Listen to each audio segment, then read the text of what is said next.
Hey, everybody. Welcome, welcome, welcome. So glad to be here with you tonight. Hit the like button, hit the subscribe button, hit the notifications bell. It should be a great, epic, amazing conversation tonight. Got a few things to talk to you all about. We'll just kind of reflect on things together. So hit the like button, hit the subscribe button, and away we go. Of the American century. I say that the century on which we are entering can be and must be the century of the common man. A radical redistribution of economic power. I mean, we know that racism is just a byproduct of capitalism. Everything would be all right if everything was put back in the hands of the people.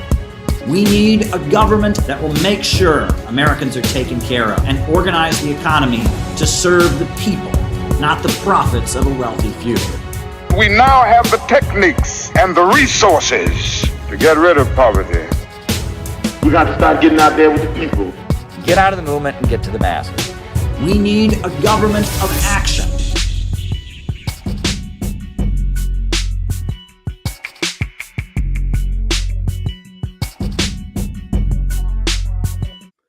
Welcome, everybody. So glad to be here with you tonight. So, like I said before, hit the like button, hit the subscribe button, hit the notifications bell. Be sure that you hit the subscribe button because the YouTube algorithm does have a bad habit of unsubscribing people against their wishes.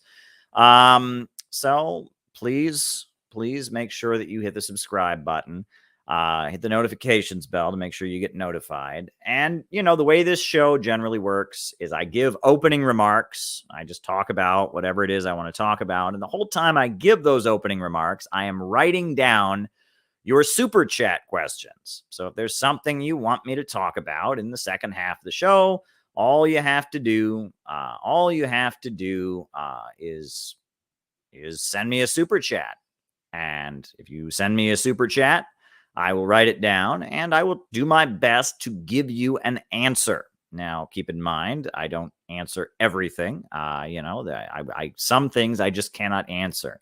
But for most things, I will try to give you an answer. It may not be the answer you like, but really the second half of the show is all you.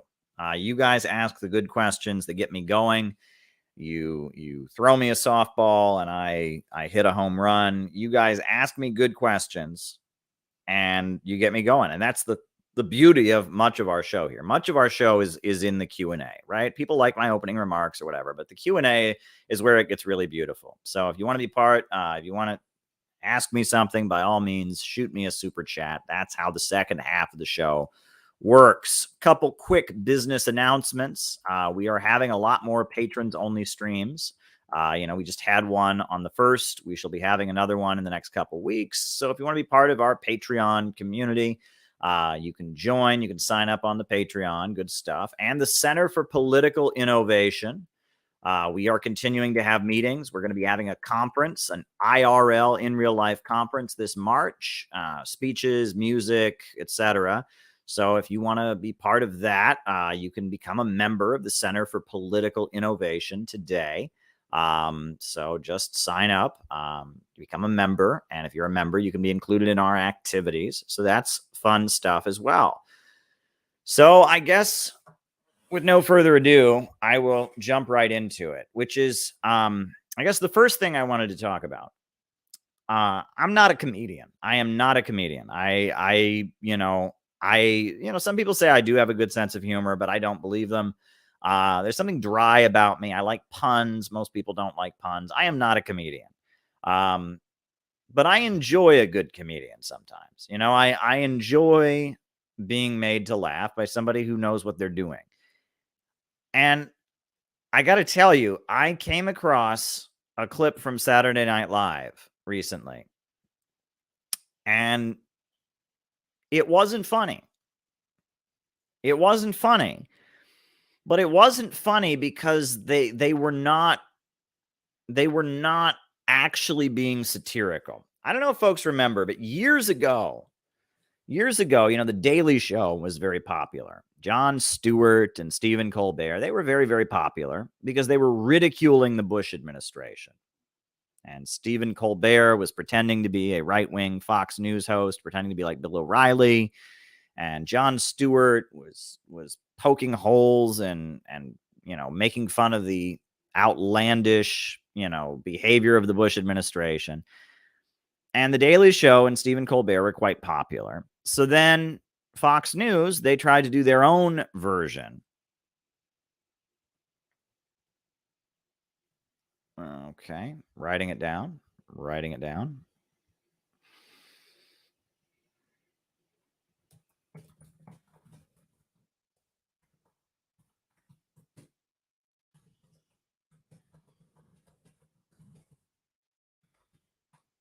Fox News, they decided that they were going to do their own version of The Daily Show. And so they came out with this show called Half Hour News Hour. And I don't know if folks remember it, but Half Hour News Hour was an abomination. It was not funny. It was just not humorous in any conceivable way. They were just reading conservative talking points and trying to make jokes out of them. And it was all very forced and contrived. And it was done from the point of view of supporting the powers that be, supporting the neoconservatives, supporting the power structure. And when you are supporting the power structure, you can't really poke fun at it. And that's the thing. If you're going to engage in humor that's related to politics, if you're going to engage in humor that is related to the political situation, global events, you have to actually be somewhat critical of the status quo. You have to kind of know the flaws of the government, right? The reason that the routine that was done by Dave Chappelle raised so many eyebrows on Saturday Night Live was because he was saying things that were edgy, right? In order for political humor to be funny, it has to be somewhat edgy. And what's his name? Oh, geez, who is the Republican from Texas? The senator, what's his name? The senator from Texas. Oh, goodness gracious. His name is escaping me. Ran for president, and he's from Texas, and he's half Cuban. What's his name? What is his name? That guy. Ted Cruz. Ted Cruz had a line in one of his speeches where he was attacking liberals. Ted Cruz said, he said, how many liberals does it take to screw in a light bulb? And then he shouted, that's not funny. Because one of the big problems with the current woke political establishment in America is that they cannot take a joke, right? You can't make a joke, right? They just don't approve of jokes.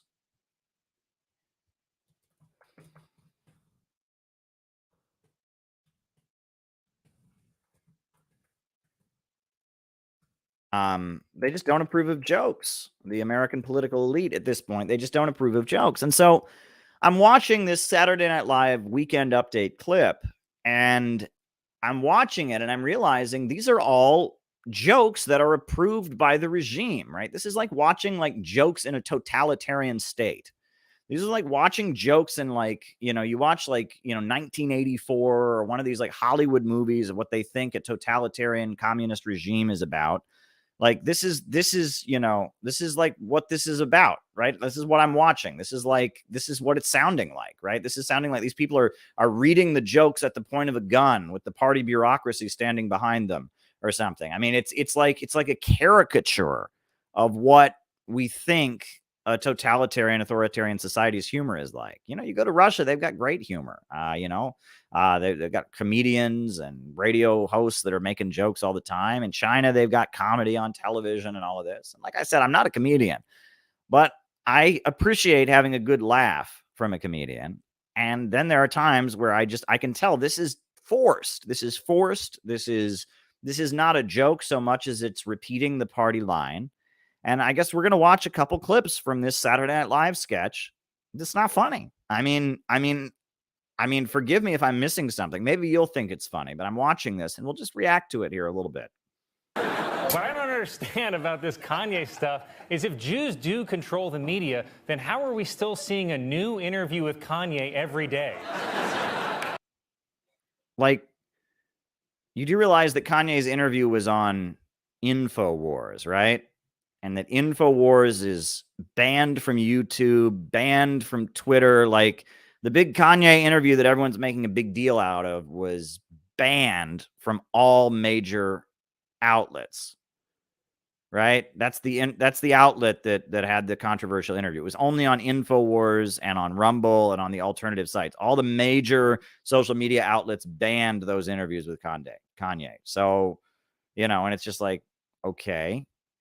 Also, if Jews control the media, explain the 80-foot Christmas tree outside of NBC. Why? That's just not funny. Like the Rockefeller Christmas tree has been there forever. It's been there forever. And so the fact that the Christmas tree outside of Rockefeller Center exists is somehow supposed to debunk anti-Semitic conspiracy theories about Jews controlling the media, and that's supposed to be funny. Like, there's a Christmas tree out in front of Rockefeller Center. Christmas trees are not Jewish. I mean, it's like, this isn't funny. So Kanye being interviewed means how stupid he is for thinking Jews control the media because he got interviewed when he got interviewed on a platform that is forbidden. And a big Christmas tree outside Rockefeller Center. Oh my God. I mean, this is not funny. President Biden signed a measure that would force railway workers to accept a deal that averts a strike, but does not include paid sick leave. Yeah, he's totally not into it. Look at him. I mean, that's not how a comedian looks when they're telling a joke that they find to be funny. Look at those expressions. He is just going through the motions, right?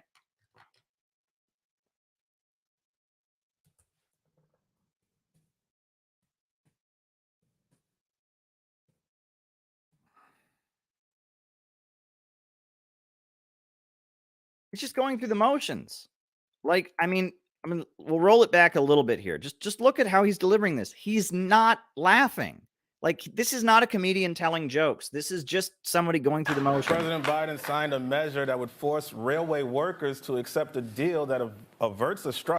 He's like, why am I up here doing this? I hate my life. I'm reading from a teleprompter. These jokes are not funny. But does not include paid sick leave. Why do you expect Biden to care about sick leave when he shows up to work every day with full-blown CTE? You know, that might have been a good joke if his heart was in it, but you can tell this guy, his heart isn't in it. He knows this isn't funny. He knows he's just reading from a teleprompter. He's giving a political speech. He's lecturing us on the evils of anti-Semitism. This is not a speech. This is just, propaganda delivered in the form of attempted humor. The Senate passed the Respect for Marriage Act, which solidifies federal protections for interracial marriages. Okay, but if I marry a white lady, who's going to protect me from my mother? Again, he's just not into it. Just not into it. The Georgia Senate runoff set records for early voting. Herschel Walker has always encouraged his supporters to take care of voting early before it becomes a problem. Conservatives, they're against minorities voting, even though their candidate is a person of color. Like, it's not funny. Like, I mean, it just gets worse from here. I mean, we'll keep going for a little bit. This is not funny at all. And the comedians delivering it, they know it's not funny. That's the scariest part. They know it's not funny. Colin.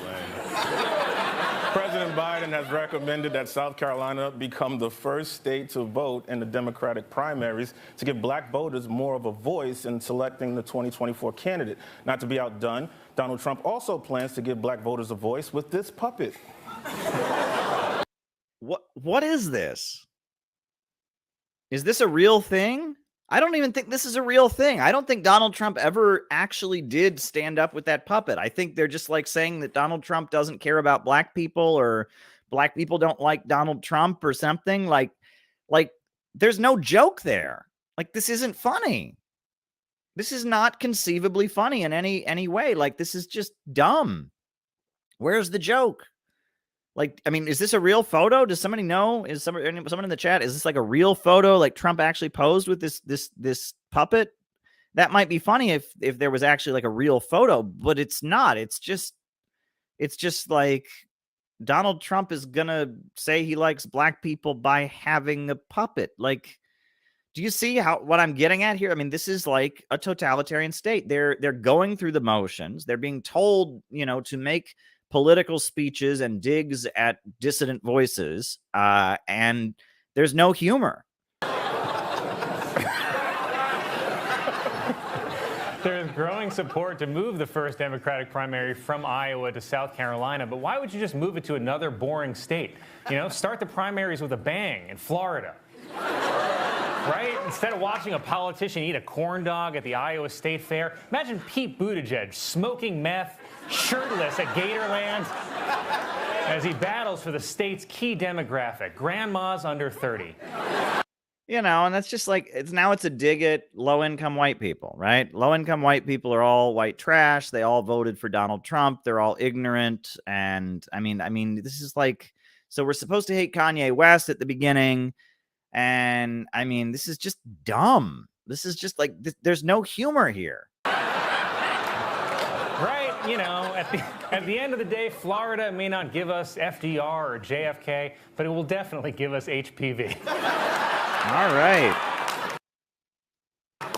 Federal jury has found Oath Keepers leader Stuart Rhodes guilty of seditious conspiracy for his actions on January 6. Rhodes plans to appeal the verdict because he feels the trial, like his vision, was very one-sided.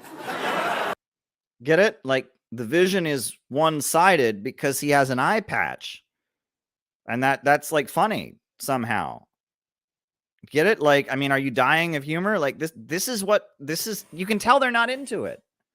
Like, this is the weird totalitarian liberal woke fascism world we're living in, where, you can tell neither of those guys were really laughing at the joke, right? And they're sitting there like reading the script, and especially the second guy there, he just wasn't into it. And the whole thing, it was just the most forced thing you ever watched, right? Right? But hey, the trial was one-sided because the guy had an eye patch and his vision was also one-sided. Like, this isn't funny. In order to be funny, you have to be mocking the powerful. You have to be mocking the powerful institutions. You have to be kind of saying things that make people uncomfortable. You have to be kind of edgy. And if the only people you're allowed to diss on are poor white people in Florida or Donald Trump and Kanye, I mean, I just watched that. That was not funny. Am I entitled to compensation if my eyes rolled back in my head so hard they didn't come back? I'm scared, guys. It's dark. Yeah, exactly. I mean, there's nothing. I mean, this was not funny. I was watching this and I'm like, this is really, really telling about the time that we are in, because this is not funny. There is no humor here. Like, it's really, really disturbing. And so I just wanted to share that with all of you. Now that we do reactions on these streams, I mean, that's the state of affairs that we're in now, right? That is what is supposed to be the funniest show on television is Saturday Night Live, and they're sitting there reading from the teleprompter. So there you go. A couple other things are on my mind. Today. One of them, I don't know if folks are aware, but North Korea. First of all, I don't know if, we all know about the truckers. We all know about the railroad strike, right? And that the railroad strike, December 9th, is when they're set to strike. Congress has made the strike illegal, but the strike could still happen anyway. The Democrats have stabbed the railroad workers union in the back. We all know about that. But many people in the USA are not aware that in South Korea, the truckers are looking to go on strike as well. The truck drivers, the cement truck drivers in South Korea are looking to go on strike. And the president of South Korea has banned the truck drivers' strike. And he's threatening to imprison and fine the truck drivers in South Korea if they go on strike. Right now, the truck drivers are basically making the equivalent of $2,300 a month. The diesel fuel costs have made, their living standards go down, and it's hurting them. And so there's talk of a nationwide strike of truck drivers in South Korea. And so we have the president of South Korea stepping in. He's talking about breaking that strike, about using legal means. There's a whole history of militant labor struggles in South Korea. And there's a whole history there. Syngman Rhee was the military dictator of South Korea. He was brought down by student uprisings and protests, and that Park Chung-hee was the military dictator, and then he was assassinated, and then you had a military regime, and then in the 80s, the students of South Korea rose up and protested, and they brought down the government of South Korea, and that there is a whole history of militant struggles in South Korea. And, in South Korea, they have this thing called the national security laws. And the national security laws make it so you can't have a communist party in South Korea, right? There was a young man who was sent to prison just for retweeting Kim Jong-un. Under their national security laws, you can't do anything that would create sympathy or be in any way sympathetic to communism or North Korea or anything like that. But even though it's illegal, beneath the surface, there's a big, strong labor movement. They had the Unified Progressive Party, which was a big socialist revolutionary party that existed there, and it was outlawed. It was broken apart by the government. They sent an informant in with a microphone, and he asked them, what would you do if there was a war? And they were talking about hypotheticals. If there was a war between North and South Korea, what would they do? And based on that conversation, they threw them all in prison, and they broke apart this Unified Progressive Party. There's a lot of heavy-handed political repression in South Korea, which doesn't get talked about. We always hear about North Korea being repressive, but South Korea's got a whole history of military dictatorships and authoritarian practices, suppressing labor unions, gunning down students in the streets. There's recently been an incident where there was an American soldier who was mistreating the population, was drunk, and was acting horrifically. And there's a whole history in South Korea of U.S. troops driving over, Korean people and killing them, or raping the women, or other activities where the U.S. troops mistreat the population. There's been huge protests and rebellions throughout, South Korea's history demanding the U.S. troops leave. So all of that is being kind of glossed over in U.S. media. But what I thought was interesting, and I thought this was another video I ought to share, is that, we always think of North Korea as just being so poor. Right? North Korea is just so poor, and all they have are rifles and guns and army uniforms. They actually just opened a new women's clothing line in North Korea. Did you know this? There is a new women's clothing line in North Korea. And they've got a mall. I'm just going to show you. This is the new women's clothing exhibition that just happened in North Korea. I'm going to show you this video, right? Because again, the world needs to see this, right? They're not going to show you this on CNN. On CNN, they're going to have you, hear that everyone in North Korea is starving and poor and all that. This is in Pyongyang. This is the new women's clothing line.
This is North Korea, folks. This is North Korea, the country you've been told is nothing but prison camps and gulags and soldiers goose stepping all day long. This is North Korea. 경의하는 청지서 동지의 친오의 사랑에 의하여 오늘 이렇게 진행되게 되었습니다. 이번 전시회는 30, 40대 여성들이 계절 옷차림에서 우리의 민족성을 구현하고 또 우리 여성들이 특성에 맞으면서도 현대적 미감이 살아나고 세계적 추세에도 맞는 이러한 여러 가지 형태의 다양한 옷들을 더 많이 만들고 또 그를 위한 기술, 기능, 경험, 수단, 방법들을 적극적으로 교류하고 공유해서 앞으로 우리 옷차림 문화를 한 단계 높은 수준으로 끌어올리자는 데 그 목적이 있습니다.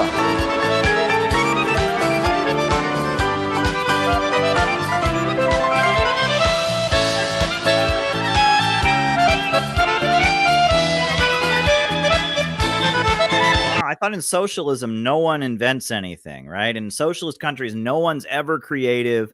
No one ever invents anything. People just lose all of their creativity because in only capitalism and the free market can create, brilliant new fashion designs and innovation in the clothing market. Think again.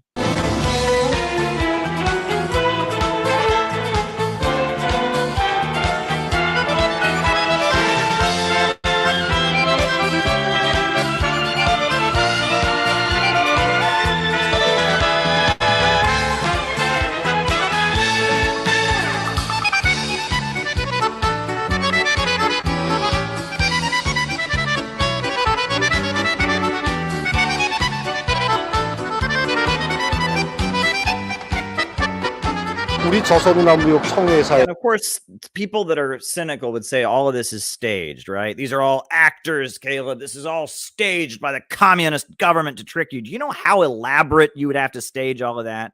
This video is only half over. Keep in mind. Do you see all of that? All of that's fake. All of that's not real. I would beg to differ. I really have a feeling that there are probably all kinds of people in North Korea that are happy to design clothing, that are excited to do business. Let's continue.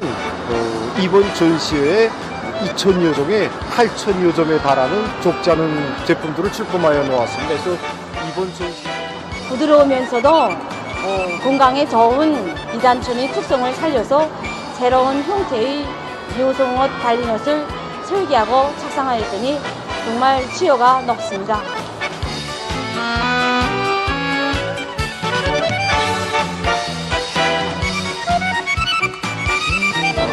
이번 전시에 우리는 국가 상징물들과 민족성을 주제로 한 제품들을 내놓았습니다. 이 제품으로 말하면 소나무를 형상한 제품입니다. 여기 소나무 잎사귀를 그려놓았고 저기 장식물은 철방울을 형상한 제품입니다. 민족 Even if DPRK were from...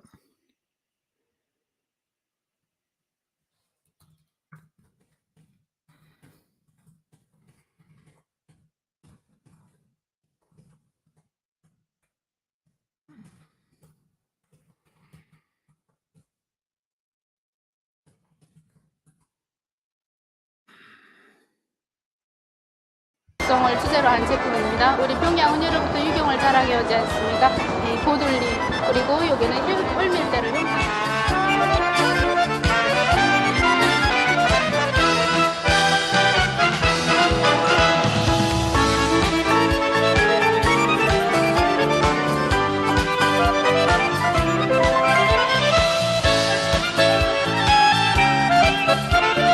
This is North Korea. 화려하고 세련된 우리 여성들의 옷차림에 우리가 만든 구슬 가방을 받쳐주니 정말 우리 여성들이 좋아합니다.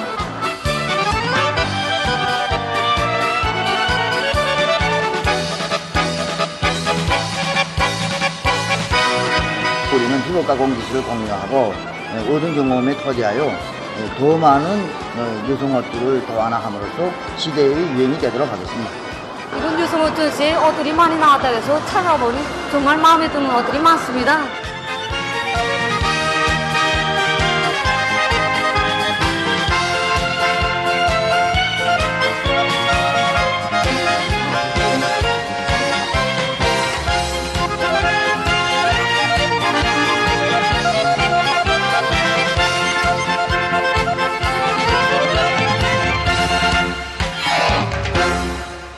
There you go.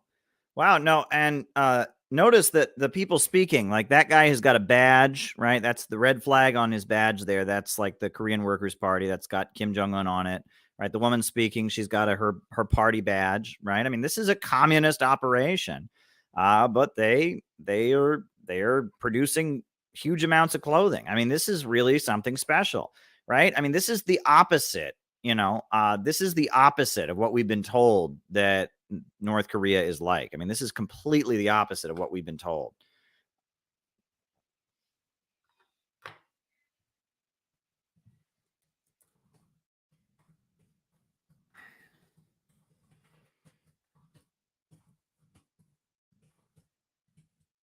Writing it down, by the way. Right. But I mean, this is a whole side of North Korea that we don't see. And it's important. I just want people to see this, right? And imagine, look at all of this. Now imagine that you're not a communist, you're not a socialist, you're not an anti-imperialist, you're purely an American businessman. But you're not Jeff Bezos. You're not Jeff Bezos. You're not the Walton family of Walmart. You're an up-and-coming American capitalist, right? You've got an import-export company. You're starting your own clothing line in the United States.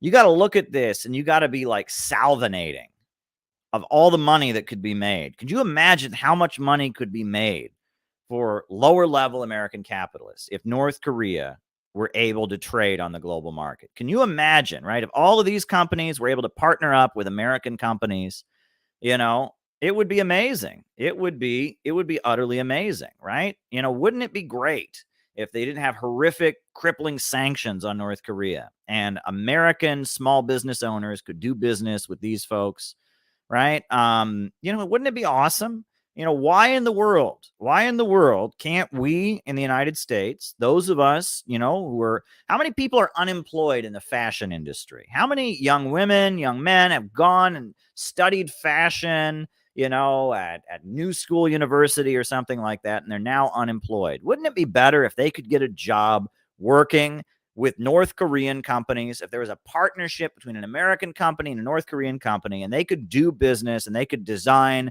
clothes like this? It's great. It's great. I mean, there's no reason that America shouldn't be in on this, right? Just, they're commies. We don't like commies. Well, who cares? Who cares, right? Look at that, right? I mean, why can't American companies, American workers, American investors get in on some of this action? I mean, just look at it. Look at it for yourself. There's no reason at all that American companies shouldn't be able to make money from this. American workers in the fashion industry shouldn't be able to make money from some of this. Why? Right? I mean, think about it, right? These sanctions on North Korea, this never-ending campaign to keep them isolated and keep them locked out of the world economy, it's not to our benefit. There's a lot of money to be made here. There's a lot of and they don't just make clothes in North Korea. They make all kinds of stuff in North Korea. Let me let you all in on a little secret. Most people in North Korea can speak more than one language. So not only do all these people speak Korean, but they also, a lot of them speak French, a lot of them speak Chinese, a lot of them speak Italian. They're just waiting. North Korea is just waiting. They are just waiting for American companies to set up shop. They're just waiting for American companies to have joint ventures with them, to do business with them. And the only thing stopping that is the neocons who are like, no, they're communists, they're anti-imperialists, must not do business. There is no reason, absolutely no reason. And just throwing this out there, you can take what you want from this, right? I mean, I'm not, somebody's going to disagree with this. Look how tasteful the women's clothes are, I must say. Right? They're very tasteful. They're very conservative. These are clothes one could wear to church on Sunday morning. You know what I'm saying? Like they are into women's clothes. They have a lot of flashy women's clothes, but they're very tasteful. Very, very tasteful, right? You know, you're not going to have a problem with, you know, violating your high school's dress code if you dress in these clothes, right? So even though they're very commercial, and even though they've got all these different designs and all that, the North Koreans, they keep it tasteful, you know, and I can respect that. There's something to be said for modesty, right? And it looks like these women's clothes are all very modest. Is that okay to say? Am I being sexist now? Am I going to get canceled? Am I going to be canceled for pointing out how cool it is that the North Korean clothing is all very tasteful and all very modest? Does that make me a bad person somehow? Am I going to get canceled for saying that? Am I, you know, does that make me the Grand Wizard of the Ku Klux Klan somehow? I don't know. There's somebody who's taken great offense by what I've said, but I mean, it must be said that, you know, it's a whole exhibition of women's clothes and it's very, very tasteful. Well, Lori agrees with me. Lori agrees with me, and Minor Threat says they don't objectify women. So it looks like I'm allowed to say that. That's good. That's good. I'm allowed to say it. But, you know, there is no reason that we can't be doing business with these folks. There is no reason that we can't bring them into the world economy. And I just wanted people to see that. You know, some of us like modest clothing. There we go. There we go. Exactly. Exactly. Tasteful indeed. Yeah, you know, I just wanted to throw that out there. I just thought this was worth showing people, because we don't see this. The media shows us an image of North Korea that is very, very, very carefully put together to make us hate them, to make us think they're not a real country. You know, oh, I am canceled, says Lewis. I'm canceled. So what am I going to do? Way too modest in North Korea. Way too modest in North Korea. But yeah, I mean, this is a side of North Korea that I wish the world could see. You know, so there you go. There you go. I just wanted you all to see that. I mean, I wish more people could become aware of this, right? I mean, this is a side of the Democratic People's Republic of Korea that we don't see. And this is something that I think the world should be aware of. So I'm gonna show it on my stream, and there you go. And let's see if the government tries to shut me down for saying that. But there you go. All right, folks. So that's some of what I wanted to show you for today. I've got a couple things on my mind, but I keep coming back to the importance of this book. This book. Fascism and Social Revolution by R. Palm Dutt. This is a really important book, and you can get a PDF of it online very easily. It's also available on Amazon. They've got old editions like this one. This is from the 1930s, or they've got newly printed ones. This book is so important. This book is so important. Fascism and Social Revolution by R. Palm Dutt. If you read this book, you will understand fascism. I almost said fashion. I was thinking of the North Korean video. No, you will understand fascism. Fascism is not an aesthetic. Fascism is not people being racist. Fascism is the breakdown of capitalism. That's what it is. Fascism is when capitalism enters a prolonged crisis of overproduction. And when capitalism enters a prolonged crisis of overproduction, as a result of that, the rate of profit goes down. And capitalists are desperately trying to make more and more profits. The workers cannot afford to buy back the products. And you have a prolonged crisis of overproduction. After technological leaps in capitalism, you have a prolonged crisis of overproduction. And when that happens, the capitalists desperately want a way to stabilize the economy.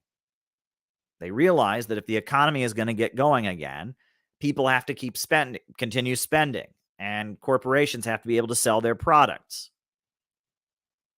And so in response to a prolonged crisis of overproduction, you have a fight among the ruling class. The capitalists begin fighting among each other over who gets to control the government. Who gets to control the government and use the government to stabilize the capitalist economy.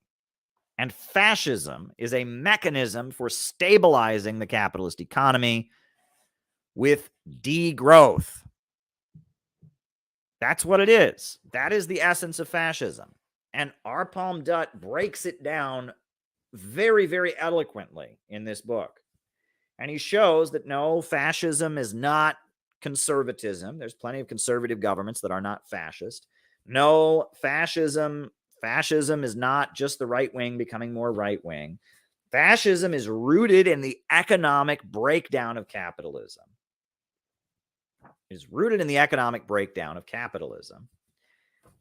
And it is a mechanism for trying to stabilize capitalism through degrowth, driving workers' wages down, breaking the labor movement, driving down living standards, and stabilizing capitalism with heavy-handed limits on production, right? There's a section called The New Economics and Politics. This is chapter 3. I'm going to read to you from chapter 3. This is so important. Said, a well-known statement. This is chapter 3 of Fascism and Social Revolution by R. Palm Dutt. A well-known statement of Lenin in 1920 with reference to the post-war crisis gave warning about the illusion that there is absolutely no way out for capitalism. On the contrary, there are no absolutely hopeless situations.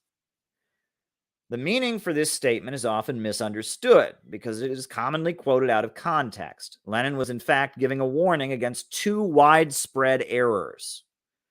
First, the error of bourgeois economists who failed to see the basis character of the crisis and regarded it as temporary unsettlement. And the second, the error of passive revolutionists who expect an automatic collapse of capitalism. Against the latter, he pointed out that the proof of the collapse of capitalism can only be not any abstract logical demonstration, but the unsuccessful action of the proletariat in overthrowing it. Until then, capitalism remains in power, drags on somehow, and finds its own way each time, no matter what disturbances it passes through. In other words, capitalism does not escape from the general crisis into which it has fallen since 1914, and which is inevitable in the present stage of conflict between the productive forces and the existing relations of capitalist property ownership. It only passes from one stage of crisis to another. There is no question of temporary unsettlement, but capitalism does not finally fall until the proletariat overthrows it. This is the dialectic of the general crisis of capitalism, which Lenin was concerned to demonstrate. The subsequent 14 years have abundantly confirmed the truth of this analysis. On the one hand, so long as the proletariat is not ready and strong enough, capitalism remains in power. On the other hand, capitalism does not recover from its mortal sickness. It passes from one stage of crisis only to fall into a new stage. At each stage, if the proletariat is not yet ready to deal the death blow, there remains a capitalist way out which prevails. But the capitalist way is no harmonious solution, no simple restoration of order out of temporary unsettlement. The capitalist way out is at each stage a way of increasing destruction, of mass starvation, of violence, of war, and decay. This is the lesson of the 2 decades since the outbreak of the war. And this is the character of the present stage of the economics and politics of capitalism, resulting from the world crisis and carrying to an extreme point the whole development of imperialist decay. Destruction in the place of construction. Restricted production in place of increased production. Closed national economic blocks in the place of the formal objective of international interdependence. Social and political repression in the place of liberalism.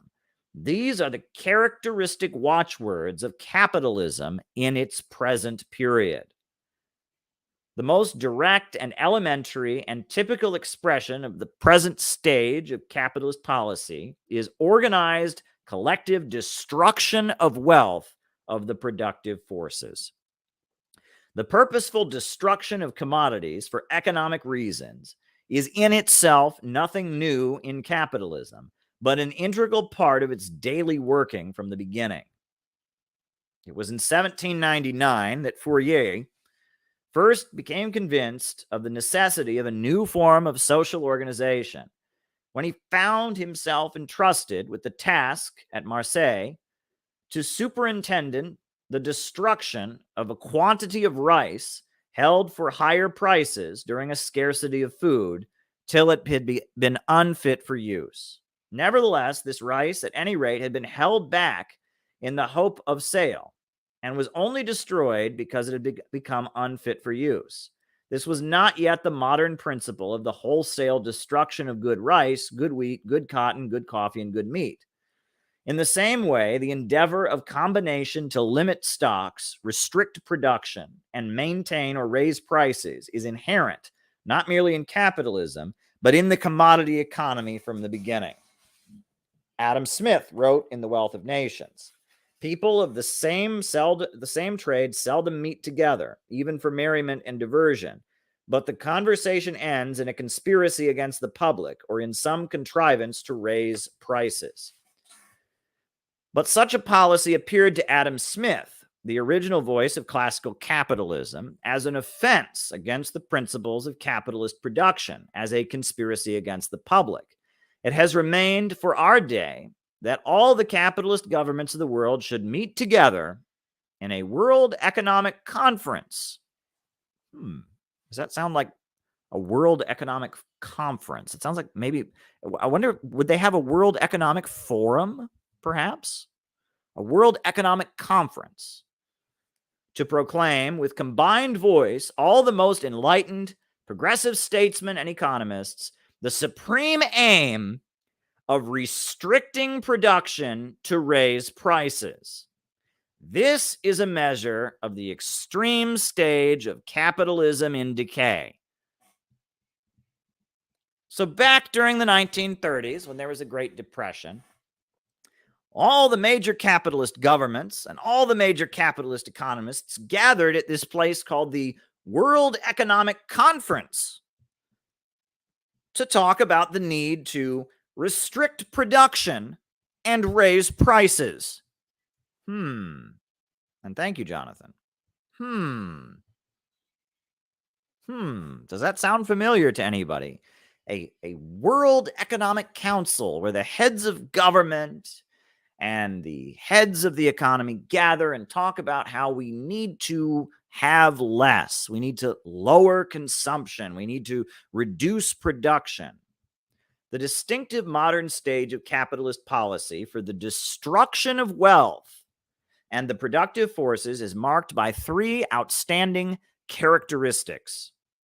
First, the gigantic scale of destruction conducted over the entire principal world areas of production and calculated into relation to world stocks. Second, the direct government organization and subsidizing of destruction and restriction of production by leading imperialist governments. Third, the extension of this destruction not only to the destruction of existing stocks of commodities, but to the destruction of productive forces, the plowing up of crops in sown areas, the artificial limitation of production, the dismantling of machinery, as well as holding unused the labor power of millions of workers.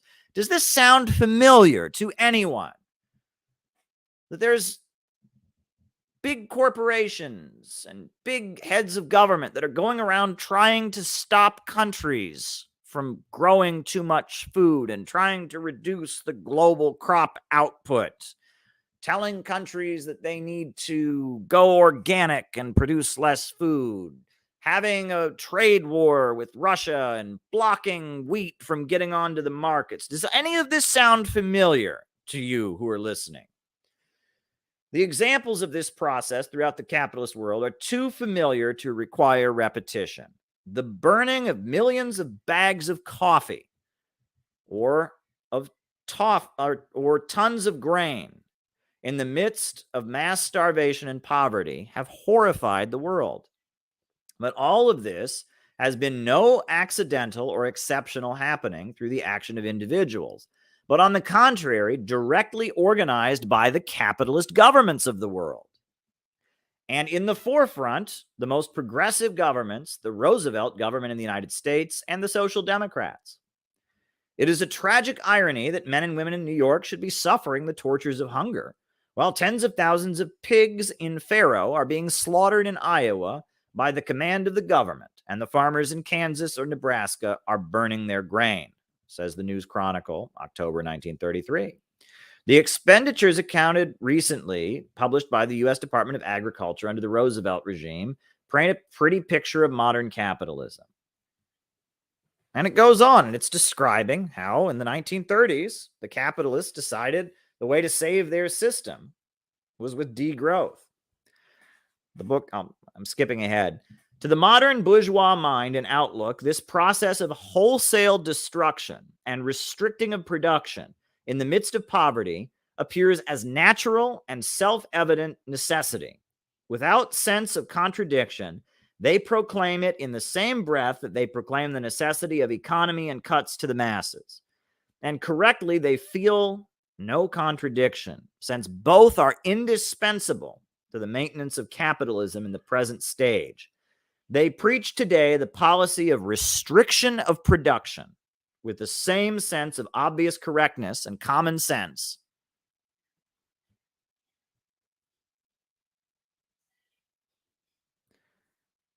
with which they preached after the war the policy of increased production as the path to prosperity. Thus, in the summer of 1933, we find British Chancellor answering the theorist with imagined restrictions on production to be a bad thing. He said, to allow production to go on unchecked and unregulated in these modern conditions, when it could almost at any moment's notice be increased to an almost indefinite extent, would be folly. Productive capacity must be readjusted to a lower level of consumption of the impoverished masses. Such is the bed of Procrustes, who was the bandit, but less skilled and large-scale bandit, to which modern capitalism and its extreme stage of decay seeks to fit the tortured body of humanity. The more obvious and glaring expression of this process, the burning of foodstuffs, the dismantling of machinery that is still in good condition, strike the imagination of all. But all do not yet see the significance of these symptoms. First, the expression through which these symptoms of the extreme stage of decay of the whole capitalist order. Second, the inseparable connection of this process of decay with the social and political phenomenon of decay, which find their complete expression in fascism. And third, the necessary completion and final working out of this process with war. For war is the only complete and systemic working out of the process of destruction. Today, they are burning wheat and grain, the means of human life. Tomorrow, they will be burning living human bodies.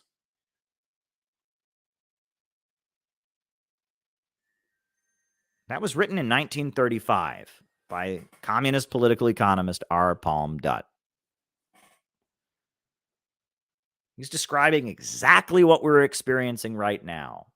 Fires at food manufacturing facilities, big efforts to block food from going on to the world market. They're destroying the means of production. They're telling developing countries they have to stop expanding their apparatus. They're doing everything they can to reduce consumption. They want us all to reduce the amount of electricity we use. They want us all to reduce consumption. And it's to save their system. It's not about saving the environment. It's about saving their system. And ultimately, the only thing that'll really do it is war. But this revolt against modern capitalism, against the productive forces, against the development of... let me start again. But this revolt of modern capitalism against the productive forces, against the development of technique, and for the artificial restriction of production goes further. It begins to turn ideologically, and even in certain concrete propositions and experimental attempts, into a direct revolt against the machine. A century ago, in 1831, the Society for the Diffusion of Useful Knowledge published a brochure, The Results of Machinery, addressed to the working men of the United Kingdom.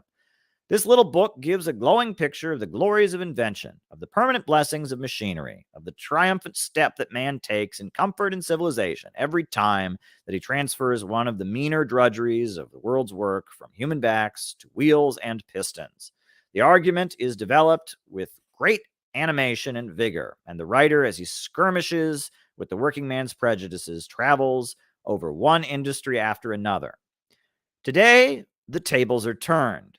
It is no longer the bourgeoisie who are teaching the ignorant workers, displaced and starving in millions through the advance of technology and machinery under capitalism, the blessings and advantages of machinery in the abstract. On the contrary, now the bourgeoisie, that they no longer see rising profits through the advancing of machinery, but instead see their whole position and rule more and more visibly menaced by its development, change their tune. They deplore the evils of the too rapid advance of machinery. Their tone becomes increasingly one of hostility, fear, and hatred of the machine. It is the working class who, despite their still heavy sufferings through the advance of the machine under capitalism, now become the champions of the machine. Now become the conscious champions of the machine, recognizing in it a powerful ally of their fight for a new order, and seeing with clear understanding its gigantic future beneficent role once it becomes liberated for social use under the leadership of the working class in a communist society. Even the scientists and technicians, the inventors of new machinery and technical processes in the service of capitalism, begin increasingly, with the exception of a small, courageous minority, to turn against their own children, and to discuss in technical and scientific conferences and journals the necessity of arresting the advance of invention, of artificially restricting the output of new inventions. Thus, the working class is revealed as the sole consistent progressive force of present society. The capitalists are the modern-day Luddites. The tendency of the capitalist reaction against the machine is not confined to social philosophers and speculators, to a Bertrand Russell with his idealization of the decaying Chinese pre-capitalist civilization in the moment of its dissolution before the advancing revolution, to Spangler, the favorite, most quoted philosopher of fascism, with his unconcealed hatred of machine civilization and worship of a mythical primitive man roosting solitary as a vulture without any communal feeling and complete freedom, with no we, like a herd of generic specimens, strong solitary men, or for that matter, to Gandhi and his spinning wheel, the adored of the Western European intelligentsia and the true prototype, not of a young bourgeoisie, but of a bourgeoisie born old without ever having known youth, the consistent expression of one aspect of capitalism in decay, the passive reactionary, just as Spangler is the expression of the other aspect, the sophisticated, bloody, combatant reactionary. But this same tendency reveals itself increasingly in the statesmen and politicians and journalists and publicists and scientists and technicians. We've already seen how a Times editorial in 1930 could discuss how perilously the machine has run ahead of man, and query the advantages of residing in a system which relies on mass production of standardized articles, or how the Hoover Research Committee of 1932 could speak of the possibility of a slowing down of technological and mechanical invention. And it goes on. This is the confession of bankruptcy of the official bourgeois science before the modern world situation. Not the social conditions which lead to the abuse of the results of science and the invention are seen as the problem, but instead the gifts of science and invention appear to this modern monk as a gift of the devil, for which man was ethically unprepared, as if ethics were independent of social conditions, from which they were in fact take their character. For the solution, this leader of modern bourgeois science confesses his impotence and ends characteristically with a prayer to God. Not only the leaders of bourgeois science, but the financial and political leaders of capitalism move in the same direction. An outstanding demonstration of this was the speech of the most progressive and advanced financier politician of French capitalism, Jean Callot, at on the world crisis in the spring of 1932. His theme was "The Machine Devours Humanity." It is necessary to take control of technique. It is necessary to prevent inventions suddenly upsetting production. How? He makes two concrete propositions. First, in every state, departments of technique to discipline inventions, paying compensation for them, and not allowing them to come into use, save in proportion to existing plant as amortized. And the second is taxation, to impose heavy taxes on all inventions and machinery. Science must be hamstrung. This is not the language of an escaped lunatic, but of a cool, far-seeing politician and a skilled financier of capitalism. The ideology, this is heavy stuff. Yeah, I mean, and it gets into how fascism is rooted in the drive of capitalists to drive down living conditions. Later on, it says, in unity with this revolt against science goes the general cultural reaction, the revolt against culture, the revolt against education, the revolt against, or the cutting down of education in all capitalist countries, and the increasing reactionary discipline and militarization of the universities and schools. And the final and complete symbol of the culminating stage revealed by fascism in the burning of books. This is important stuff. If you want to understand how fascism is rooted in the economics of capitalism, you want to understand that, you really ought to read Fascism and Social Revolution by R. Palm Dutt. This is a scientific understanding of fascism. All right, there's been a few super chats that have gone by. So let me scroll up to the one I missed when I started the reading. Dimitrov said fascism is the most reactionary and chauvinistic element of finance capital.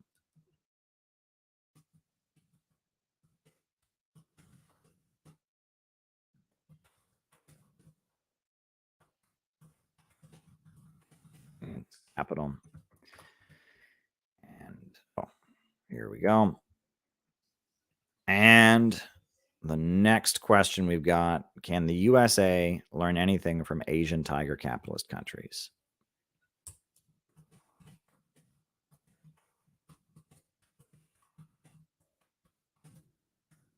Question mark. Very, very good. Okay, folks. So those are my opening remarks for tonight. So why don't we do our roll call? Hit the like button, hit the subscribe button, hit the notifications bell. And yeah, let's do names and locations. And then we'll start answering super chat questions. And that'll be our show for tonight. Names and locations. Who's with us tonight? Names and locations. It's just kind of a mix up here tonight. Mixing it all up, right? Samuel Price in West Virginia, Ryan in Oakland, Timoshenko in St. Louis. We got Stephen in Riverside, KCMO still, Bendu from Delaware. Bendu was great. Go watch the interview we did. Sao Carlos, Long Beach. We got Yulia in Long Beach, Jenny Lynn in Cincinnati, Colin in Greensboro, JT24 in Mississippi. Got Chris in Salt Lake City. David Fox is here. Redneck Red in West Virginia. We got Nate from Chicago, Malaysia, DLJ, Los Angeles, Ishmael Lopez, Brisbane, Australia, Joe in Oklahoma City, Oklahoma, Jared in Virginia, Edwin in the Philippines, Lori in an undisclosed location. Welcome, Lori. Bob Troy in New York, Yuri from Buffalo, Kieran from San Diego. Shout out to you, Kieran. Bob Troy in New York. Very, very good. Four Oaks, Donnie Wallace. Klaus in Berlin, waiting for the Red Army. Moonlight Beach, Scott. Cincinnati, 513 says Lance. Very, very good. Four Oaks, Donnie Wallace. Deb is in Mexico City. Welcome, Deborah. Longtime friend of the program here. Roy in Long Beach, right? New Orleans. Very, very good. Johnny Blaze in Virginia. Very, very good. Very, very good. Names and locations. I will call you out as I see you. Names and locations. Driving to Newark. Very good. Red Illuminati. Micah in Las Vegas. Hey, Roy, we're in the same city. Jason Hunt in Chicago. Welcome, Jason. Very, very good. Very, very good. What is it? Hey, Roy, we're in the same city, right? That was a song that was in a musical. But hey there, you with the stars in your eyes, right? So I just saw Hey Roy, we're in the same city. And so I thought I would sing it to the tune of that. Why? Because that's just something I'm doing on this stream tonight. The bunker in DC. All right. Have fun in your bunker. Have fun in your bunker. All right. Names and locations. Anybody else? Names and locations, and then I will start answering people's super chat questions. So if people have more super chat questions, by all means, shoot them my way. We got James in Fouquet, Scotland. You know, I'm being thanked for doing my hard work. Very, very good. But yeah, so I'm going to start answering super chat questions now. If people have more super chat questions, I'll put them on the list. So keep them rolling in and we'll just go from there. Does the Spanish-American War mark when the USA became imperialist? No. The Spanish-American War was the first imperialist war by the United States.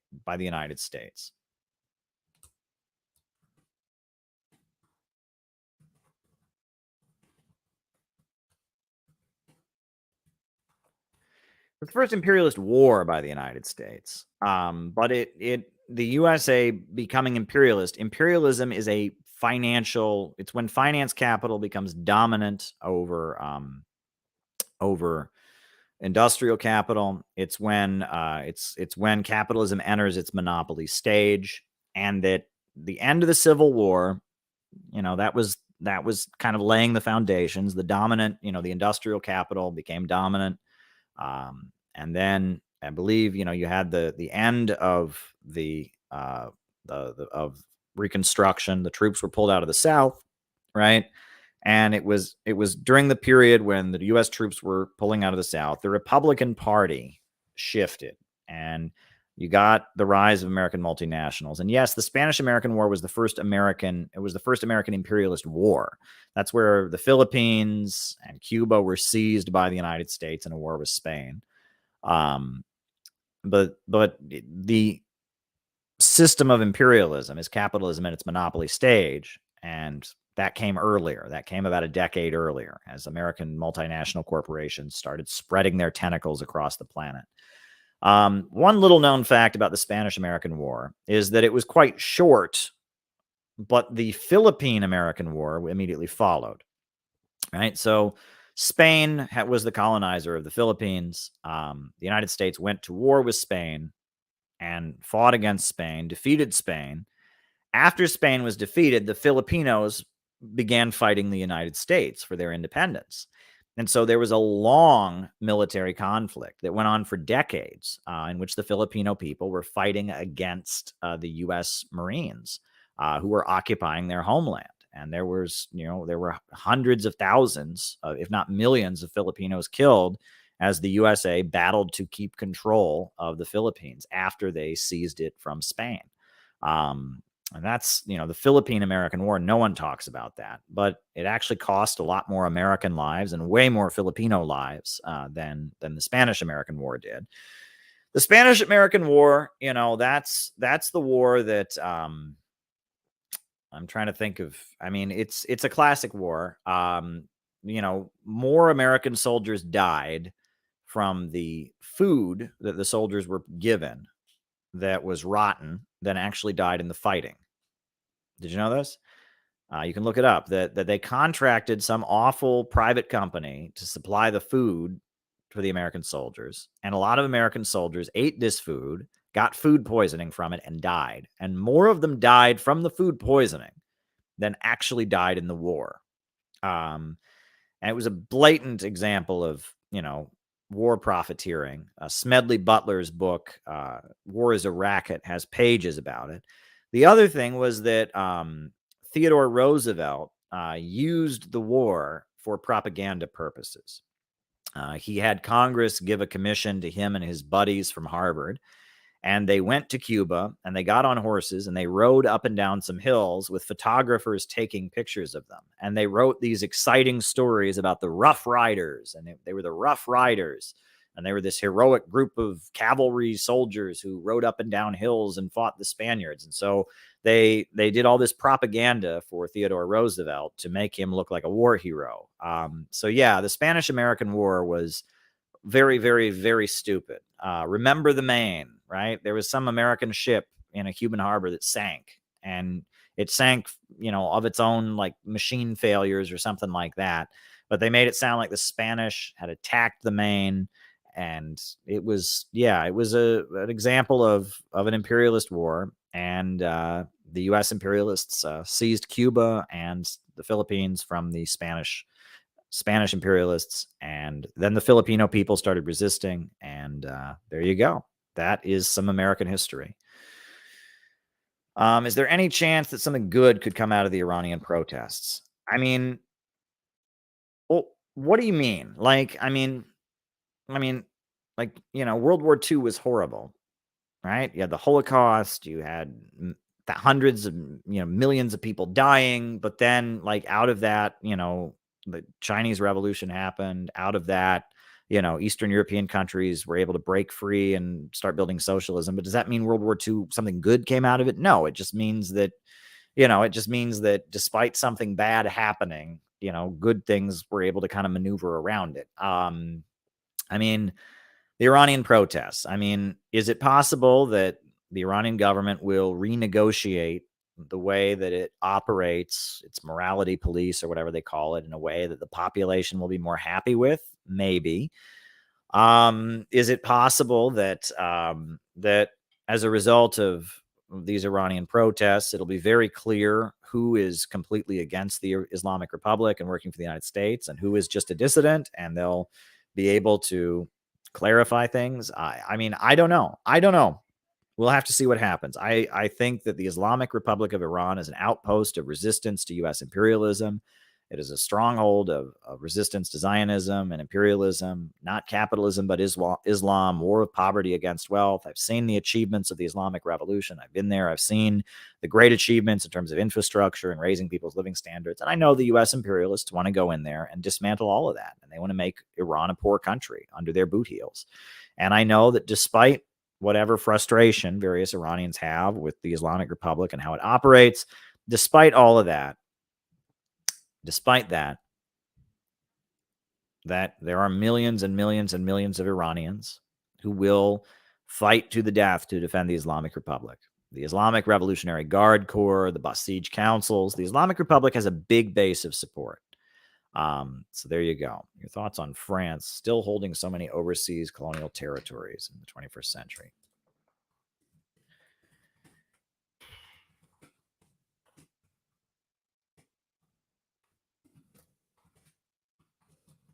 All righty. Very good. Wrote it down. Now, the next question I've got here is thoughts on Peronismo and lawfare against Kirchner. Well, Juan Perón was a Bonapartist leader, and he was very friendly with Cuba and Fidel Castro. He said that Fidel Castro was a great Peronist. He was more supportive of Che Guevara than the Communist Party of Argentina was at the time of his death. At the time of his death, the Communist Party of Argentina kind of denounced Che Guevara as an adventurist, but Juan Perón loved Che Guevara and saw him as a great example of the Argentine spirit. Juan Perón was a populist, an anti-imperialist, and Peronism has different interpretations. There's right Peronism and left Peronism. Perón engaged in a lot of dramatic economic reforms that improved people's lives. He had historical links to fascism, but he also was very sympathetic to communism and Mao and to Fidel Castro. And he was a complex political figure who did a lot to improve the lives of working people. He clashed with the communists of his country on and off. But it's pretty clear that now in Argentina, Peronism has become an anti-imperialist force. Cristina Kirchner is an anti-imperialist.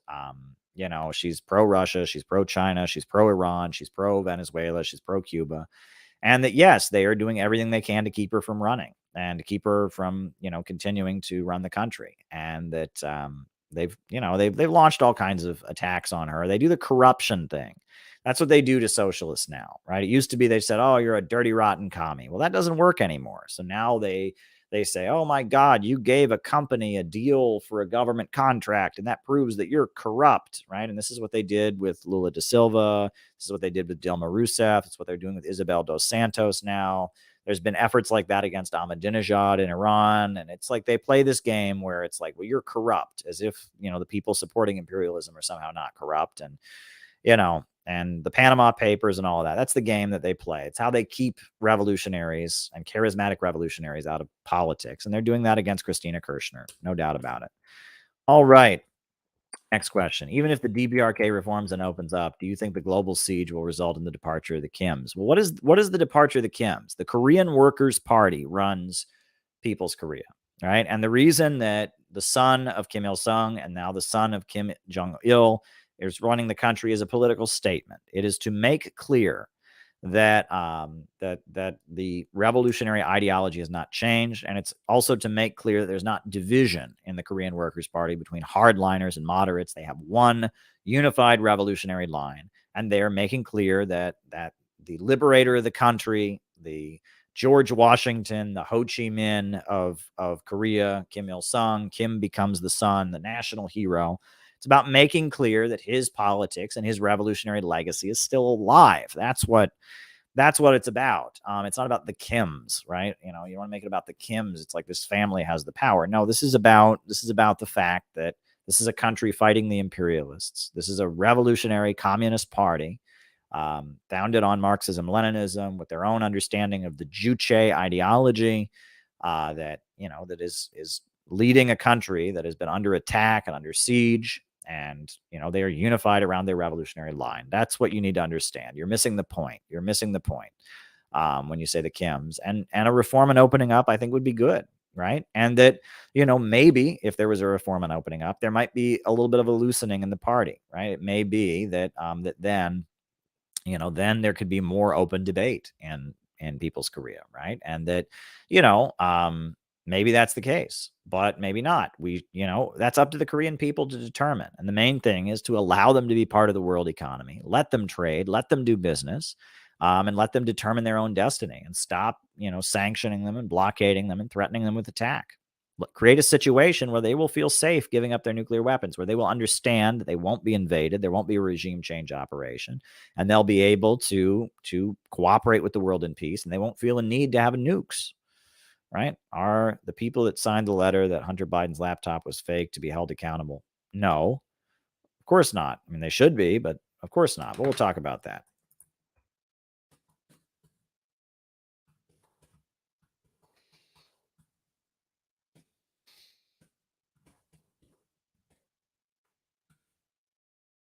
There we go. All righty. The excuses liberals are making about the railroad strike is that the real unions didn't want to strike. That is so ridiculous. That is so utterly ridiculous. The real unions. What makes it a real union? If you agree with it,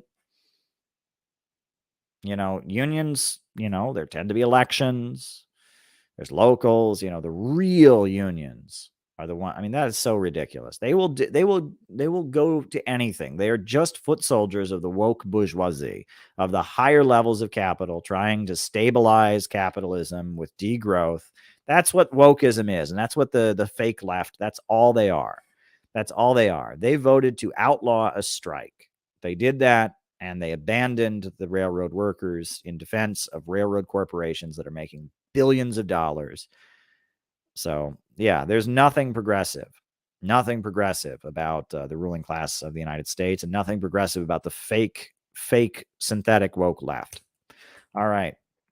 Mitrov said that fascism is the most reactionary and chauvinistic elements of finance capital. Yeah, Holomer Schacht was a banker in Germany who rallied the German industrialists behind him to set up Hitler as the Bonapartist authoritarian regime.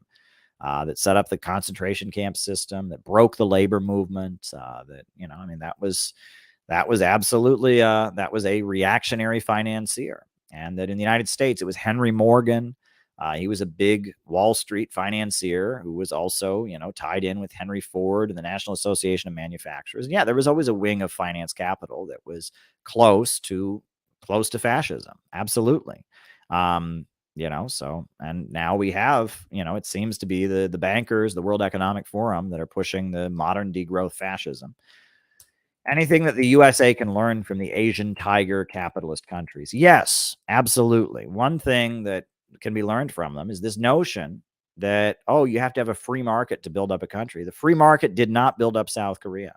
That was state intervention. The South Korean government, Park Chung-hee, they went in there, they built up POSCO, they built up Samsung. These are state-controlled corporations. The state action, state planning can build up economies, and that's something that can be learned from the Asian tiger countries, right? Is that the government can move in and bring things in. Now, in the Asian tiger countries, it was like military Bonapartism, Bonapartist capitalism, but socialism is a similar thing. But socialism is when the means of production are controlled by society. It's not when you have the state facilitating capitalism. It's a little bit different. But I've been told all my life that Taiwan and Singapore and all of that are proof of how great capitalism and the free market is. Those are not free market countries. There's a huge amount of government involvement in the economy.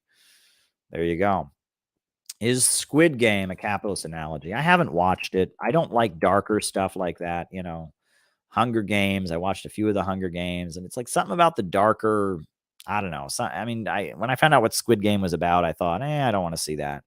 But I would assume it is. And it kind of fits the dark political atmosphere that we have. The dog eat dog world that we live under. So there you go. Thoughts on France still holding so many overseas territories in the 21st century? Well, even the countries that are technically independent, Mali, France is always sending its military into Africa and, sending its forces into countries that they formerly colonized. And France still has this attitude that the countries that it once colonized are like its property somehow, and that it has to oversee them. And that, the French military presence, in Ivory Coast and other places. France maintains a colonial viewpoint. And one thing I will critique is the French Communist Party. L'Humanité, the voice of the French Communist Party, often will support these kind of operations when they're done in the name of anti-terrorism and stuff. And that's reprehensible. The French Communist Party, they went Euro-communist, and they very much embrace a lot of the efforts, So there you go. All right. Will the people who signed the letter that said Hunter Biden's laptop was fake be held accountable? No, they won't. They're former intelligence officials, right? And you should know that intelligence agencies lie. That's what they do. The FBI, the CIA, U.S. Army intelligence, U.S. Navy intelligence agencies lie. They lie. When John Brennan was being sworn in, one of the controversies about making him CIA director was he testified before Congress that the drone program, the drone strikes weren't happening, and they were. He lied. When you go into the spy world, people that are spies for a living, spies lie, right? And so, these guys are former intelligence officials, and they were told, oh, yeah, well, this Hunter Biden laptop thing, this might throw the election for Trump, and we can't have Trump because he's not hard enough on the Russians, and he's not, pro-imperialist enough, and we can't control him or whatever. So they all got a call, and they're like, all right, put my name on that, and now we know the Hunter Biden laptop was real. It was real all along. But the forces of power, the deep state, was determined not to hear about it because they wanted to swing the election one way. And it's just, it shows who really has the power. The big corporations, the banks, the intelligence apparatus, they have the power and they push through their agenda, right? And it shows that. And now, it's becoming reality, but those guys were just doing their job. Greg Palast's work on voter suppression. I lived in Ohio during the 2004 election, and I honestly think there was something to what Greg Palast wrote.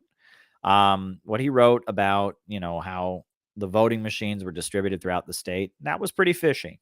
The voting machines in the area I was in that was very Republican in 2004, there were plenty of voting machines. And in Cleveland and in Oberlin and in areas that are very, very left wing, they didn't have enough voting machines. There was some shady stuff in the 2004 election. So, I'm open to hearing that. And I like Greg Palast's praise of Hugo Chavez and stuff. Excuse me.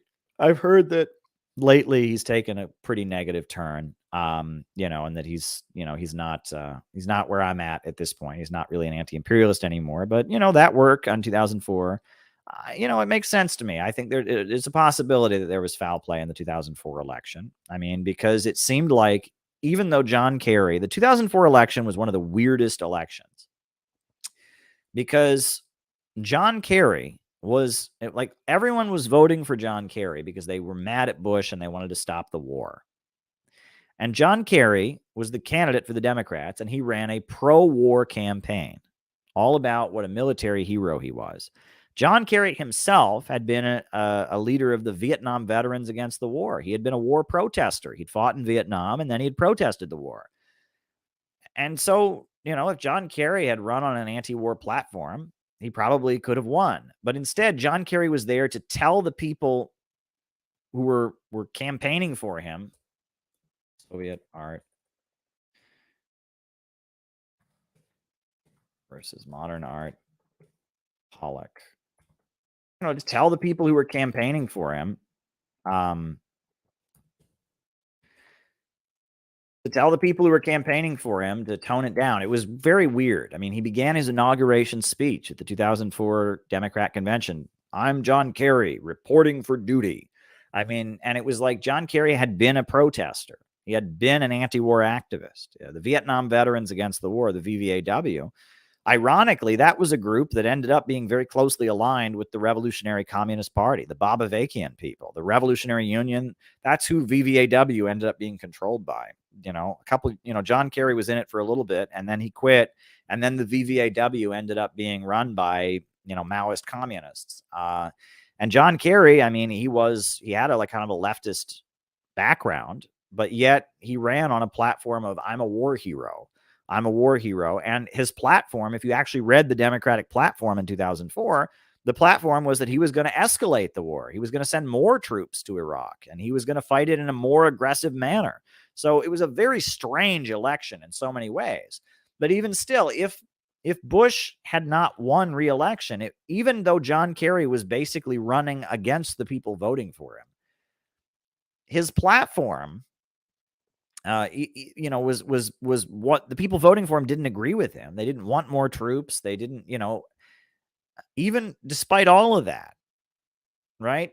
If John Kerry had won the 2004 election, it would have sent a message that what the neocons are doing, what Bush was doing, was being rejected by the world. And that was something that was very dangerous to the political status quo in the United States. They couldn't have that. And after Bush won the re-election in 2004, there was widespread demoralization, especially in the black community. And then a year later, you had Hurricane Katrina. And part of the reason that we saw the rise of Obama, I'm convinced, is after Hurricane Katrina, there was a feeling among the black community that we're facing genocide at the hands of the government. I mean, black people were left on their rooftops to die. There was a rise in protests around police brutality. There were some urban rebellions that happened.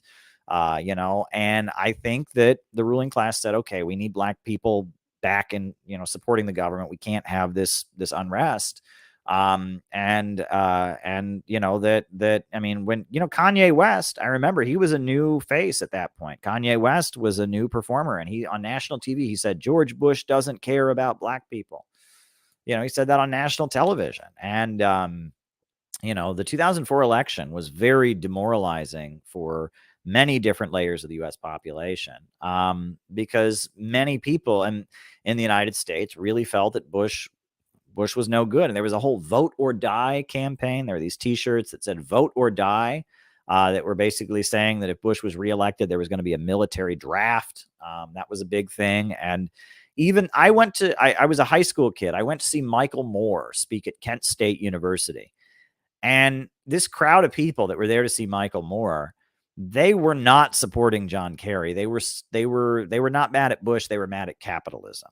And Michael Moore, the whole rally was Michael Moore telling those folks, be sure to go vote for John Kerry, tone it down, stuff down your radicalism, and go vote for John Kerry. It was a very strange election. It was very, very, very strange that, the neoconservatives, the Republicans, they were seen by the population, by a large section of the population, as very, very hostile to what they wanted. And so there was kind of an upsurge of opposition. And so they had to kind of stamp it down. And then John Kerry's strategy is what ultimately made him lose, right? The Republicans, their whole thing was, if you don't support Bush, you don't support the war, you're a traitor, you're a commie, you're un-American, you like the terrorists. So John Kerry's whole campaign, he played up what a patriot he was and saluting and all of this. And, And they made a documentary about John Kerry's war heroism during the Vietnam War, and they overdid it. They just overdid the whole thing. They just really, it was like they were so defensive. John Kerry is not anti-war. There's not an anti-war bone in his body. He had this line about the Pottery Barn rule. He's like, yes, it was wrong to invade Iraq, but when you go to Pottery Barn, when you go to the Pottery Barn, if you break it, you fix it. Well, no, you don't fix it at Pottery Barn. If you break something at Pottery Barn, they don't give you glue and say, all right, go take care of it. He'd never been to a Pottery Barn. But you break it and it's yours. You buy it, So we broke Iraq. We have to stay in Iraq, right? I mean, that was like the talking point, right? So they're playing up what a patriot is, how military he is. Once I get in there, our allies will be with us again. There will be French troops in Iraq. There will be Portuguese troops in Iraq. I mean, we're gonna have more. I mean, it was like he was basically saying he would do the war in Iraq better, and he would send more troops in, and all of this. So then in the lead up in the final weeks before the election, the Bush campaign had the Swift boat ads. Remember the Swift boat ads? Right. And they just had a bunch of Vietnam veteran guys who were right wing talk smack about him and say, this guy's a traitor. He protested the war. And, oh, he lied about his record. Wasn't really a hero. He shot some teenager who was just standing on the beach, and they gave him a medal for it. And they basically debunked. He'd spent the whole campaign building up. I am a military guy. I am a war hero. And then, they spent the whole campaign playing that up. And then all they had to do was, no, that's not true. And it all fell apart like a house of cards. And then the gay marriage, that was the big thing, is the gay marriage constitutional amendments were on the ballot. That they got evangelicals, because there were a lot of evangelicals who were not white people of color who didn't like Bush. You have to remember, white evangelicals overwhelmingly voted for Bush, but a lot of people of color that were evangelicals, a lot of black folks that were evangelicals, a lot of Latinos and others, they didn't like Bush. So they were, going to stay home or whatever. So then the Republicans, to get the vote out among evangelicals and others, they put gay marriage on the ballot. So yeah, it was a strange election, very much a strange election. Thoughts on Kevin McCarthy planning on visiting Taiwan next year? New McCarthyism on the rise. Ha, ha, ha, ha. And also Biden stealing TSMC. I don't know what TSMC is, but we could talk about Taiwan. All right. But anyway,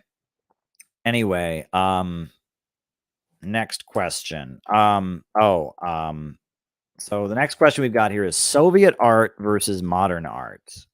Well, look, it is a fact that the CIA paid for Jackson Pollock's art, that the CIA promoted modern art. And it infuriates me that when you point this out to people, they get like, oh no, that's a conspiracy theory. It's like, it's fact. You can show them that it's fact, but it's like they just bluff and they just, and they can get away with this, right? Sophie from Mars. I've documented this. It is like there's whole books written about the cultural Cold War, Jackson Pollock and all this. And they're just like, that's a conspiracy theory. That's cultural Marxism, a right-wing conspiracy. It's like, that's not what it is. Like, this is fact. That during the 1930s in the United States, you had a school of art called social realism. And social realism is like, paintings that showed working class people, the murals of Diego Rivera, a lot of the murals that you see in post offices, that beautiful painting of John Brown they've got in the Kansas State Capitol. That was social realism. It was a progressive, working class, pro-union art movement, right? So then, in the Soviet Union, you have what's called socialist realism. And that's art that's promoting, Marxism, Leninism and promoting Marxist principles. They consider, Lenin said the first work of socialist realism was the novel Mother by Maxim Gorky. If you ever read that novel, that's considered the first work of socialist realism. The first novel that was promoting Marxist principles or whatever is Mother by Maxim Gorky, right? So, you had socialist realism. So, in the West, the Rockefellers, with the Museum of Modern Art, they used to call it Mom's Museum, right? Because it was Mother Rockefeller, she was paying for it. They started promoting abstract art, and Jackson Pollock had been a a friend of the Communist Party, but the CIA started promoting his work everywhere. And it was sending a message to people all over the world. Look, in America, you can be famous just by throwing art on a canvas. And, all this idea that art should have a message, or it should show people, or it should, that's totalitarian. We should just have art for art's sake. Just do your own thing, man. And here's some acid. Here's some LSD. I mean, it was part of that pushing of postmodernism. The idea that ideology and belief in anything is somehow totalitarian. The belief that if you believe in a cause or you have a real message, that's just you're being a sucker, right? That's part of what they're pushing. It's part of the pessimism that's infected our society. It comes from that they discovered during the Korean War, that it was easier to fight communism, not with hardline anti-communism, but with indifference, with lukewarm, get everyone to think, everything's a matter of opinion. Who cares? It's much better to fight communism that way than with straight up anti-communism. It's easier to make a hardline anti-communist into a communist than it is to make somebody who's just like, make them into a communist, right? When people don't give a shit, they don't give a shit. And so they pumped society full of drugs, and they pumped society full of modern art to make everyone not give a shit. And they openly say this. You read Search for the Manchurian Candidate. You read The Cultural Cold War. You read Fink's How the CIA Tricked the World's Greatest Writers. They describe this in detail. This was an intentional operation. Now, Cubism is a little bit different, right? Now, Cubism, that was earlier, and that's a little bit different. But what they call modern art was very much supported by American intelligence as a way of fighting against progressive left-wing messages that you found in social realism. Right, that a lot of artists around the world had Marxist or leftist views. And so the idea was to, subsidize them to do work that wouldn't change people's opinion. Let me tell you all a story. I'm going to tell you all a story. This is a story I was told, and it actually happened in Cleveland during the 1980s. And I was told this by activists who remembered it very well. They remembered it, and they said this really had an impact on them. There was a guy in Cleveland who was like what do you call it? He was like a performance visual artist. Like his art exhibitions, they weren't just like paintings, right? Like you would walk in and it was like an interactive experience. And the guy was known to be like a communist or a leftist, right? And he had done art exhibitions about like the struggle of the people of the Philippines against U.S. imperialism. He'd done art exhibitions about Mao and communism. And so in the 1980s in Cleveland, this is a true story that I heard from many different communists. I heard it from one group of communists. They remembered it. I heard it from another group of communists. They remembered it. It's this like leftist artist. He did visual art. He did these like interactive performance art things. This artist in Cleveland, who was known to do anti-imperialist communist art, right? He had a new exhibition. And it had a name. I forget what it was. It was called like America or America or something like that. And so all the activists and leftists in Cleveland, piled in to go into this because they thought this guy is an anti-imperialist. This guy's a revolutionary. We're going to go see this art exhibit. So one by one, only so many people could go into this art exhibit. So they walk into the art exhibit, right? And it's performance art. So it's like decorated. And they walk in and there's like a huge American flag in the room. And the artist is dressed in a military uniform. And they walk in and he gave a speech about how, we had to fight the communists in Nicaragua. The Sandinistas were violating human rights. And how the American way of life and democracy was the best way, and that that we shouldn't buy into the communist propaganda, and and he gave like a right wing Oliver North pro Ronald Reagan speech. And the activists who walked in, they were appalled. They were appalled by this. But the artsy kind of people, they were like, whoa. It's so deep.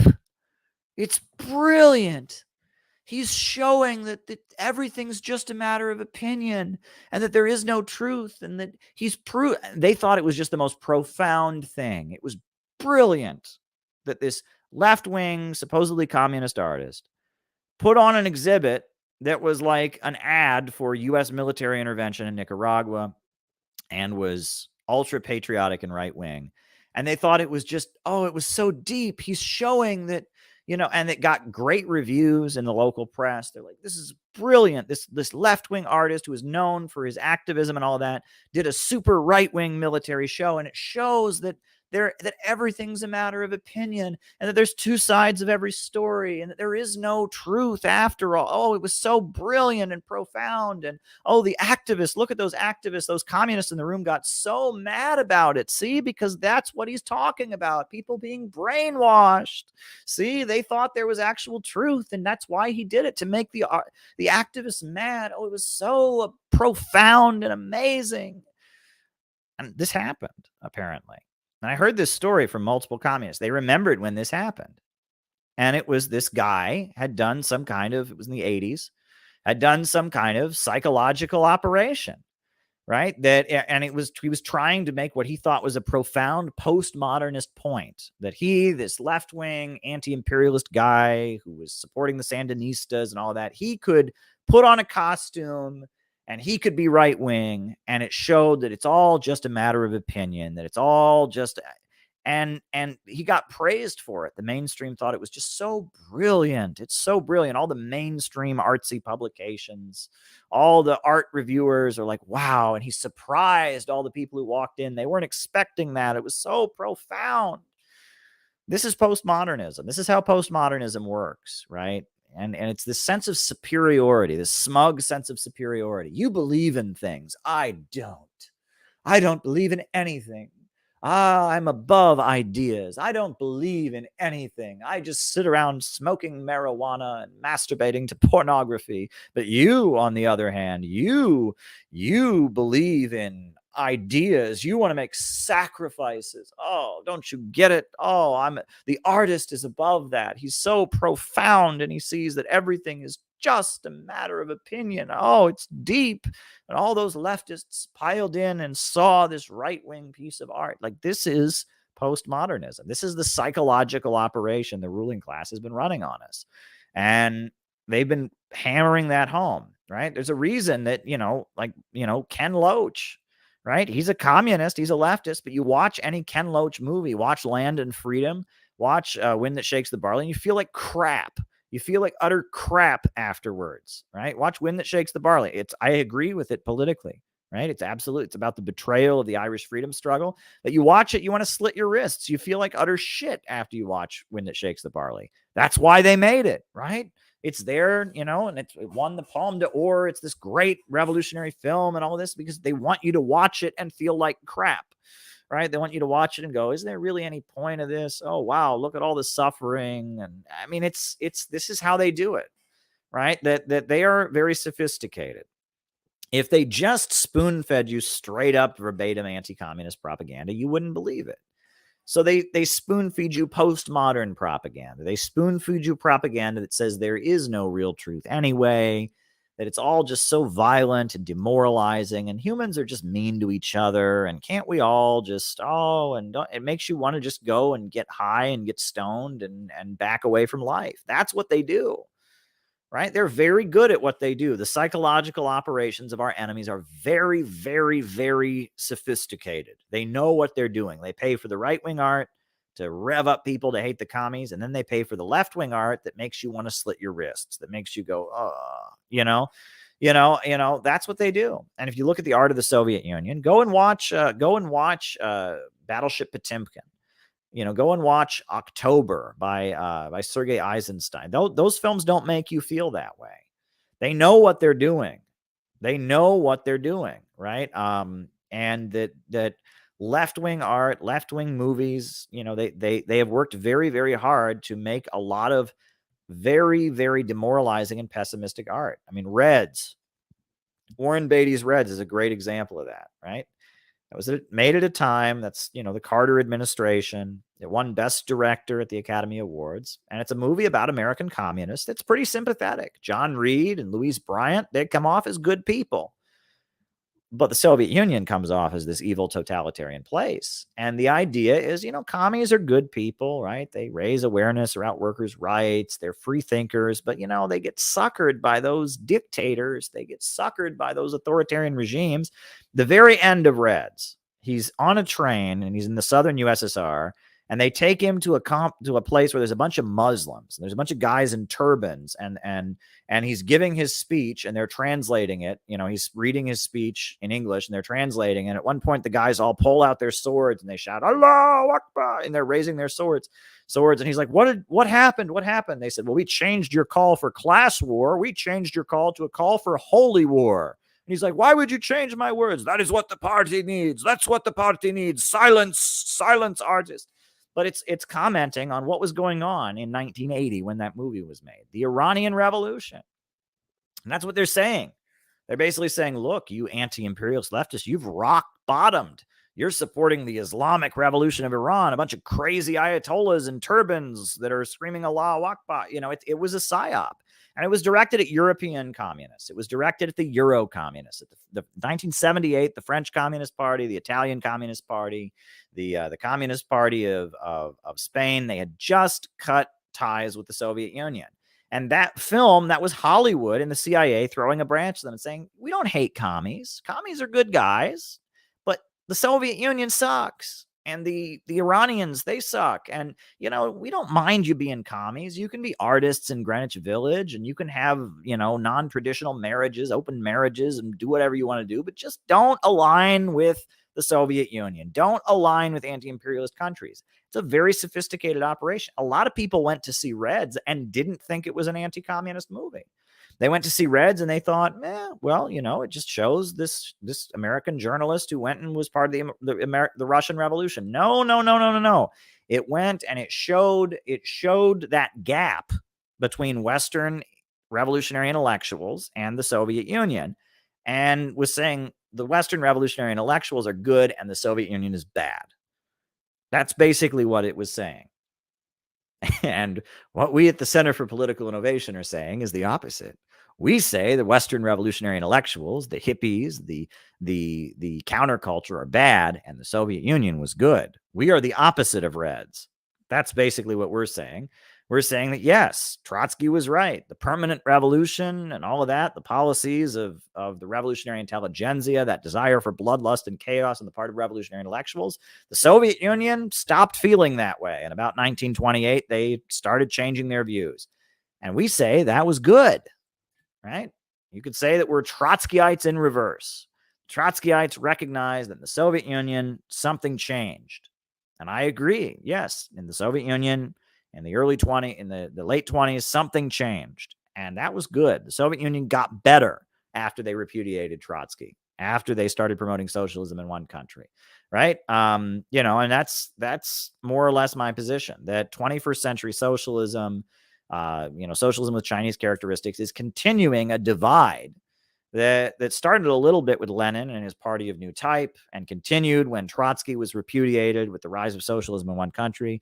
And it continues even further with the rise of Bolivarianism, the fact that most socialist countries are open to religion now. Nicaragua accepts, belief in God, Christianity, socialism, and solidarity. And, that socialism has moved away from the desire for bloodlust and the destructive middle-class impulses of the revolutionary intelligentsia, and instead become an expression of people in a desire for oneness and a desire to break from Western liberalism. And we think that's a good thing, right? And that socialism has moved, as it has become an expression of the people of the colonized world in their drive to raise their countries up and resist the domination of Western capitalism. What it has developed into is a good thing. And with that, unlike Trotskyites that are trying to hold on to the Bolshevik politics of the early Comintern, trying to hold on to permanent revolution and all of that, we acknowledge that what came afterwards was good, right? And that repudiating the middle class destruction, the middle class intelligentsia, that was a good thing. But anyway, that was a long digression. Taiwan, Biden is doing the whole superconductors war, And, and there's talk of, more provocations around Taiwan. The USA can't tolerate China existing. They can't tolerate a competitor like that on the world market. They want to beat down China. And the Biden administration is very much committed to that. They continued the trade war of the Trump administration, and anti-China hysteria is a big thing. And a big part of the MAGA movement is trying to convince MAGA people, trying to convince working class people who hate Biden that the Chinese government and Biden are the same, that Biden is a communist, that the Chinese system and the American system are the same. And that's what we got to fight against. If there's ever been a country that's been made great again, it's been China, right? So there you go. There you go. There you go, folks. All right. Well, that's all for now. Yeah, I think we will end the broadcast now. A new upsurge in the struggle against U.S. imperialism is now emerging throughout the world. Ever since World War II, U.S. imperialism and its followers have been continuously launching wars of aggression. But the people of various countries have been continuously waging revolutionary wars to defeat their aggression. While the danger of a new world war still exists, the people of all countries must get prepared. Revolution is the main trend in the world today. And while the danger of a new world war still exists, the people of all countries must get prepared. Revolution is the main trend in the world today. Good night.